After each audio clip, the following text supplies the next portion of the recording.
Hello बच्चों। आज हम शुरू करेंगे हमारा ज्योमेट्री का लास्ट चैप्टर मेंसुरेशन। मेंसुरेशन एक बहुत ही सिंपल चैप्टर है, लेकिन ये बच्चों को टफ लगता है कभी कभी, बिकॉज मेंसुरेशन में आपको सिर्फ एक ही काम करना है।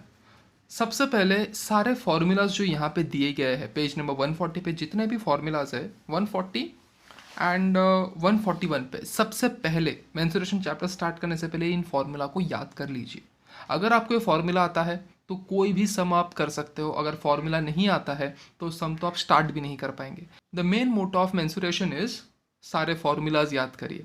एक बार फार्मूलाज आपको अच्छे तरीके से याद हो गए, सारे सम आप आराम से सॉल्व कर सकते हो। चलिए, तो हम डायरेक्ट स्टार्ट करेंगे हमारा प्रैक्टिस सेट 7.1। चलिए शुरू करते हैं। अब इसमें फर्स्ट क्वेश्चन है हमारे पास। यहाँ पे हमारे पास जो गिवन डेटा है, पहले गिवन डेटा लिख लेते हैं। गिवन डेटा क्या है हमारे पास? है कोन, ठीक है। और कोन का हमारे पास रेडियस है, कोन है उसका रेडियस है, रेडियस इज 1.5 सेंटीमीटर। और हमारे पास उसका हाइट है that is 5 centimetre. To find, हमें फाइंड करने बोला गया है वॉल्यूम ऑफ कोन। अब सोल्यूशन स्टार्ट करते हैं। सबसे पहले हमें क्या पता होना चाहिए? Volume of cone. Volume of cone क्या है? It's 1/3 into pi r square h. ये है हमारा वॉल्यूम ऑफ कोन का फॉर्मूला। अब कुछ नहीं, सिंपल सा सिर्फ वैल्यू सब्सटीट्यूट करिए। 1/3, पाई का वैल्यू इज 22/7, आर का वैल्यू क्या है यहाँ पे? इट्स 1.5 इंटू 1.5 और h का वैल्यू इज 5। यहाँ पे अगर हम देखें ये हो जाएगा 5 इंटू 22 इज 110, 7 3 इज 21 और 1.5 into 1.5 will give me 15 15 is 225, तो 2.25 ये मेरा वैल्यू आ गया। अब जब मैं 21 को डिवाइड करूँगा तो दिस वुड बी 5.2, ये मेरा कुछ वैल्यू आएगा। 5.2 इंटू 2.25, इसका कैलकुलेशन करिए। मेरा जो वैल्यू आ गया दैट इज 11.7 सेंटीमीटर क्यूब, क्योंकि मैं वॉल्यूम निकाल रहा हूँ और वॉल्यूम का जो SI यूनिट है दैट इज क्यूब। अब चलिए सेकेंड सम पे हम जंप करते हैं। सेकेंड सम में क्या है? गिवन डेटा देख लेते हैं पहले। सेकेंड सम में गिवन डेटा जो हमारे पास है, diameter of a spear, diameter of sphere, ठीक है, वो क्या है? वो है 6 सेंटीमीटर। हमें क्या फाइंड करना है? टू फाइंड, हमें फाइंड करना है volume of sphere, volume of sphere. चलिए फाइंड करना शुरू करते हैं। सॉल्यूशन डायरेक्टली लिखेंगे वॉल्यूम ऑफ स्पीयर। अब वॉल्यूम ऑफ स्पीयर का फॉर्मूला पता होना चाहिए सम को सॉल्व करने के लिए, तो क्या है उसका formula? It is 4/3 pi r cube, ये है उसका फॉर्मूला।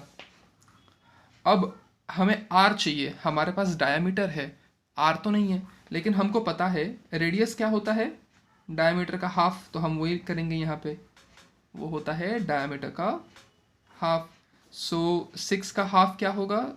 2 1 2 3 3 सेंटीमीटर, या मेरा रेडियस। अब मैं यहाँ पे वॉल्यूम ऑफ स्फीयर निकाल लूँगा। 4/3 22/7 एंड हमारे पास जो रेडियस है, रेडियस क्या है? 3, 3 का क्यूब, 3 इंटू 3 इंटू 3।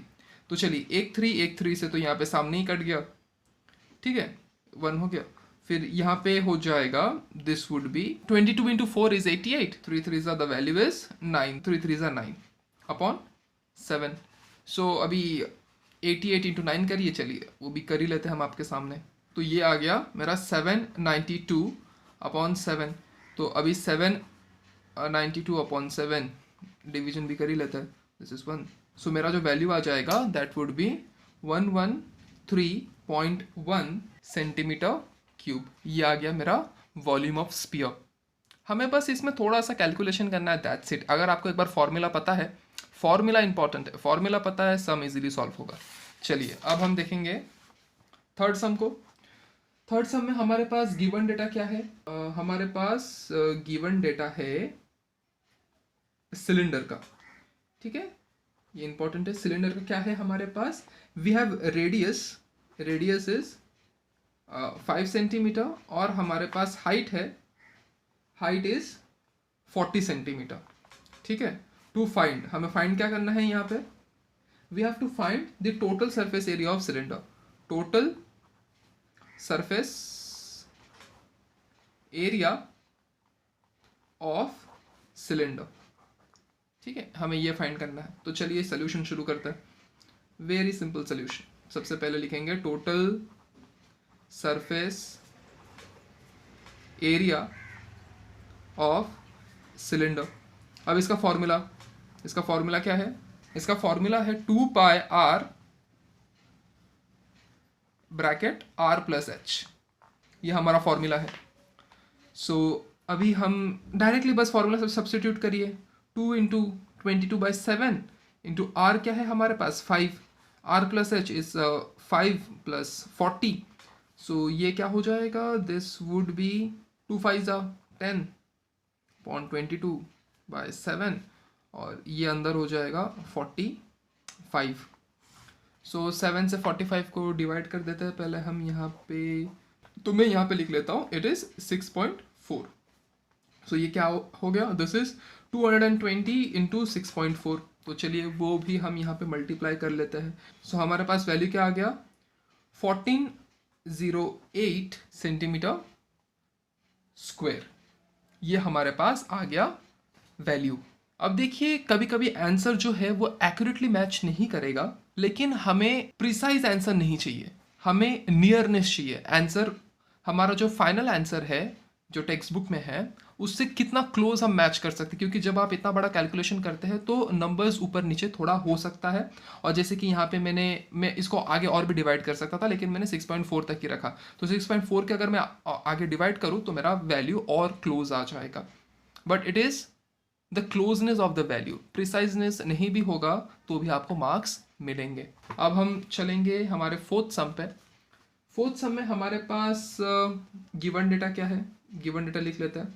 गिवन किस चीज़ के बारे में, वो भी बहुत इंपॉर्टेंट है। It is about sphere. Sphere का क्या दिया है हमारे पास? रेडियस दिया गया है and the radius is 7 centimetre. To find, हमें फाइंड क्या करने बोला गया है? हमें फाइंड करने बोला गया है सरफेस एरिया ऑफ स्पीयर, ये हमें फाइंड करने बोला गया है। तो सॉल्यूशन शुरू करते हैं। सिंपली क्या है? Surface area of sphere. अब सरफेस एरिया ऑफ स्पीयर क्या है वो देख लेते हैं। फॉर्मूला क्या है इसका? That is 4 pi r square, ये है हमारा सरफेस एरिया का फॉर्मूला। तो 4 इंटू 22/7 और हमारे पास r स्क्वायर है ना, तो 7 इंटू 7। अब कुछ नहीं, एक 7 से कैंसिल आउट हो गया, तो ये हो गया मेरा 88 इंटू 7। अब 88 इंटू 7 मल्टीप्लाई कर लीजिए, आपके सामने आंसर आ जाएगा। ये आ गया मेरा आंसर 616 सेंटीमीटर स्क्वायर। कितना सिंपल सम था देखिए। अब हम हमारे फिफ्थ सम को देख लेते हैं ज़रा। फिफ्थ सम में वही सेम चीज़ करना है हमें पहले लिख लेना है हमारे गिवन डेटा को। सो गिवन डेटा में हमारे पास क्या है? देखिए यहाँ पे हमारे पास एक क्यूबॉइड दिया गया है जिसका हमारे पास लेंथ है दैट इज़ 44 सेंटीमीटर और ब्रेथ है that is 21 centimetre and height is 12 centimetre, ठीक है। और हमारे पास एक और चीज़ दिया गया है दैट इज कोन, उसका हमारे पास हाइट दिया गया है दैट इज 24 सेंटीमीटर और हमें बोला गया है टू फाइंड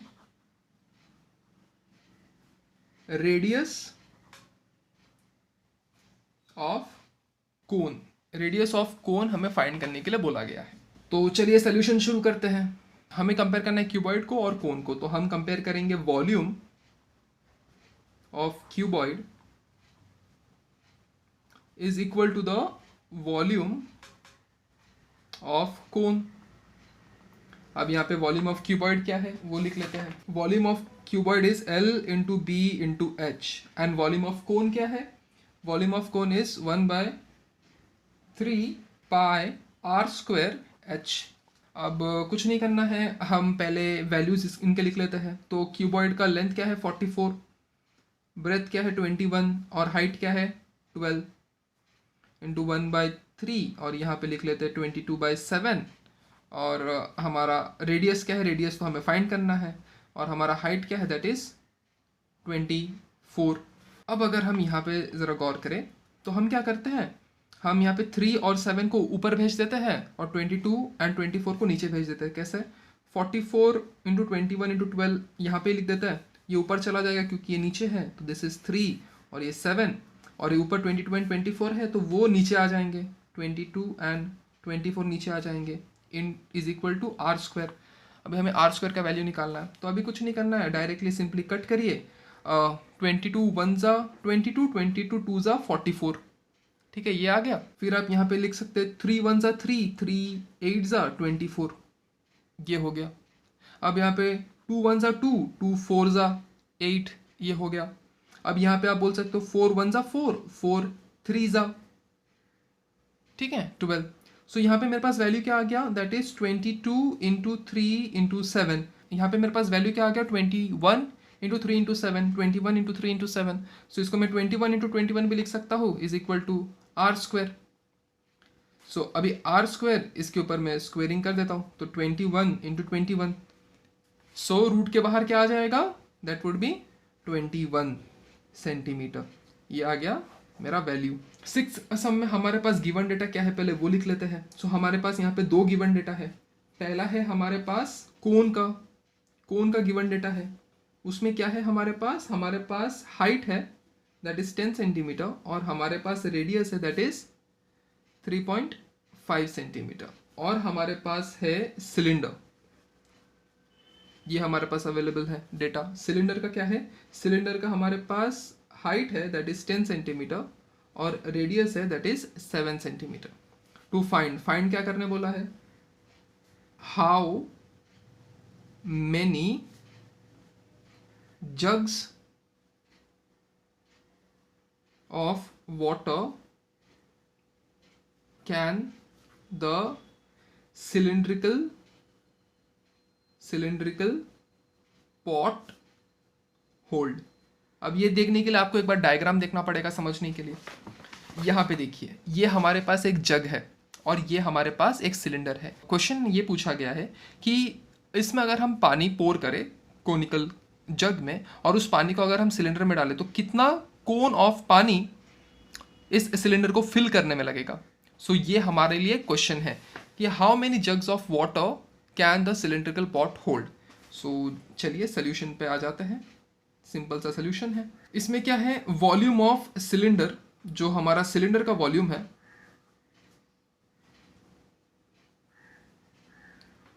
उसमें हमें n फाइंड करना है कि कितना वॉल्यूम ऑफ कोन उसमें आ सकता है। Volume of n into volume of कोन, मतलब हमें यह पता करना है कि how many jugs of water can the cylindrical pot hold. So it is denoted by n। सो अभी n का वैल्यू क्या हो जाएगा, तो सबसे पहले मैं यहाँ पे लिख लेता हूँ वॉल्यूम ऑफ सिलेंडर, हमने ये यहाँ पे लिख लिया। n को हम यहीं पे रहने देते हैं, ये वॉल्यूम ऑफ कोन को हम नीचे भेज देता है, तो यहाँ पे क्या हो जाएगा, volume of cylinder upon volume of cone. अब बस आपको इनका फॉर्मूला पता होना चाहिए, सम इजीली सॉल्व होगा। मैं n यहाँ पे लिख लेता हूँ। वॉल्यूम ऑफ सिलेंडर क्या है, volume of cylinder is pi r square h, और वॉल्यूम ऑफ कोन क्या है मेरा, volume of cone is 1/3 into pi r square h। So मेरा पाई और पाई यहाँ पे कैंसिल हो गया। अब मेरे पास यहाँ पे वैल्यू है n is equal to r, तो यहाँ पे मेरा वॉल्यूम ऑफ सिलेंडर r क्या है मेरा, यहाँ पे r इज 7, तो 7 इंटू 7 क्योंकि r स्क्वायर है, और h क्या है यहाँ पे, h इज 10। अब यहाँ पे आ जाएगा 1/3। यहाँ पे मेरे पास r क्या है, r is r of cone का r इज 3.5 इंटू 3.5, ठीक है। और मेरे पास यहाँ पे हाइट क्या है, हाइट इज 10 सेंटीमीटर। सो अगर हम यहाँ पे थोड़ा सा नज़र घुमाएं, so this 10 and this 10 cancel, 35 1 ज़ा 35, 35 2 ज़ा 70, तो 3.5 into 1 is 1 and 3.5 into 2 is 7। तो यहाँ पे भी 1 ज़ा, यहाँ पे भी हो गया 2, सो मेरे पास वैल्यू क्या आ गया, दिस इज n का वैल्यू आ जाएगा 2 इंटू टू, और यहाँ पे आ गया 1/3, ठीक है। सो ये मेरा जो वैल्यू हो गया दैट इज 4/1/3। सो 1/3 जब मैं डिवीजन के फॉर्म से ऊपर लेकर के जाऊंगा तो ये हो जाएगा मल्टीप्लीकेशन, ये जब ऊपर जाएगा तो ये हो जाएगा मल्टीप्लीकेशन। सो 4 इंटू 3, सो मेरा n का जो वैल्यू आ गया 4 इंटू 3 कितना होता है, of course you guess it right, it's 12। So ये हो गया माई 12 jugs।